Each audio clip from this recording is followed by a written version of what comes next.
അയ്യോ, രാവിലെ എണീറ്റപ്പോൾ ആകെ സമയം പോയി. ഇനി ചോറുണ്ടാക്കി കറികളുണ്ടാക്കി കൊടുത്തു വിടാനുള്ള സമയമൊന്നും ഇല്ല. എന്തെങ്കിലും ചെയ്ത് ചോറും പാത്രത്തിലാക്കി കൊടുത്തു വിട്ടേ പറ്റൂ. അങ്ങനെയുള്ളവർക്ക് പറ്റിയ ബിരിയാണിയാണ് കേട്ടോ ഇത്. അപ്പം വേഗം പോരെ, നമ്മളിതേ ഒരു കുക്കർ എടുത്ത് അടുപ്പത്ത് വെച്ച് അതിനകത്തേക്ക് സൺഫ്ലവർ ഓയിൽ മാത്രമായിട്ട് ഒഴിക്കുന്നുള്ളൂ. പിന്നെ ഇതേ നമ്മുടെ വീട്ടിൽ ബിരിയാണിക്ക് ഇടാൻ പറ്റിയ സ്പൈസസ് എന്തൊക്കെയാണോ ഉള്ളത് അതൊക്കെ ഇതിനകത്തേക്ക് ഇടുക. അതിനുശേഷം ഒരു 3 സബോള അരിഞ്ഞത് ഇടുക, ഉപ്പിടുക. ഒരു 1/2 കിലോയ്ക്ക് താഴെ ചിക്കൻ്റെ അളവുള്ള ഒരു ബിരിയാണിയുടെ റെസിപ്പിയാണ് കേട്ടോ. പിന്നെ ഇതേ കറിവേപ്പില ഇടുക, മല്ലിയിലയും പുതിനയിലയും അല്ല.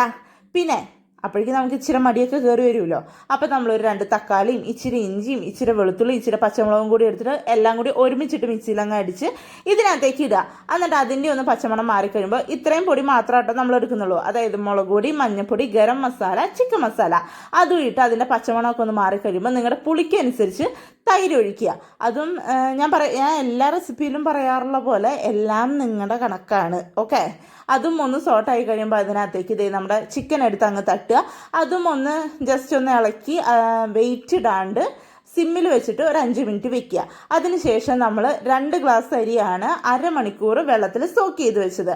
അതും നല്ലോണം വെള്ളമൊക്കെ ഊറ്റിയിട്ട് അതിനകത്തേക്ക് ഇട്ടിട്ട് 1 ഗ്ലാസ് അരിക്ക് 1.5 ഗ്ലാസ് വെള്ളം എന്നുള്ള കണക്കിന് 3 ഗ്ലാസ് വെള്ളം ഒഴിച്ച് നമ്മൾ അരിയും വെള്ളവും കൂടി ഒരുമിച്ചാവുന്ന വരെ വെയിറ്റ് ഇടാണ്ട് അടച്ചു വയ്ക്കുക.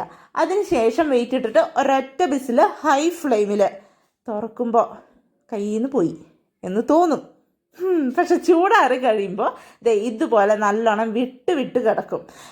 ഭയങ്കര എളുപ്പത്തിൽ വേറെ സെപ്പറേറ്റ് കറികൾ ഉണ്ടാക്കണ്ട, അങ്ങനെയൊന്നും വേണ്ട. പെട്ടെന്ന് നമുക്ക് ചെയ്തെടുക്കാൻ പറ്റിയ, ഒട്ടും നമ്മളെ മടുപ്പിക്കാത്ത. സാധാരണ ബിരിയാണികളൊക്കെ കഴിക്കുമ്പോൾ നമ്മളിങ്ങനെ മടുത്തു പോവില്ലേ, അപ്പം അങ്ങനെ എസെൻസും കാര്യങ്ങളും ഡാൽഡയും ഒന്നും ഇല്ലാതെ പെട്ടെന്ന് ഉണ്ടാക്കാൻ പറ്റിയ ഒരു റെസിപ്പിയാണ്. അപ്പോൾ എല്ലാവരും ട്രൈ ചെയ്യണം. ഇഷ്ടപ്പെട്ടാൽ ലൈക്ക് ചെയ്യാനും സബ്സ്ക്രൈബ് ചെയ്യാനും മറക്കരുത്.